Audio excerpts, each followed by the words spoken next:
अवधूत चिंतन श्री गुरुदेव दत्त श्री स्वामी समर्थ जय जय स्वामी समर्थ. तर आज आहे गुरुपौर्णिमा. गुरुपौर्णिमेच्या सगळ्यांना हार्दिक शुभेच्छा. तर मला फक्त एकच म्हणायचे की आज आहे गुरुपौर्णिमा, आपले गुरु महाराजांचे दिवस, आपले श्री स्वामी समर्थ महाराजांचा दिवस.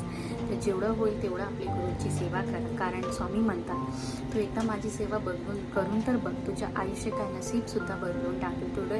तुझ्या जीवनात एवढा आनंद, एवढं सुख देणार की ते कोणी देणार नाही. तर मी हेच म्हणणार सगळ्यांना की जेवढा वेळ भेटेल तेवढा आपण स्वामीसाठी काढावं आणि त्यांची सेवा करा, कारण स्वामी सेवाशिवाय आपल्या आयुष्यात काही नाही. आणि जेव्हापासून स्वामी आपल्या आयुष्यात आले आहेत, आपल्या सगळ्यांना माहिती आहे की स्वामींनी काय बदल केले. तर जेवढा भेटेल तेवढा वेळ आपण काढून स्वामी सेवा करणार आहे. तर गुरुपौर्णिमेच्या दिवशी फक्त एकच करा की स्वामीची सेवा करा, जेवढा भेटेल तेवढा सेवा करा. कारण गुरु ब्रह्मा गुरु विष्णू गुरुदेव महेश्वरा, गुरु साक्षात परब्रह्म तस्मै श्री गुरुदेव नमः.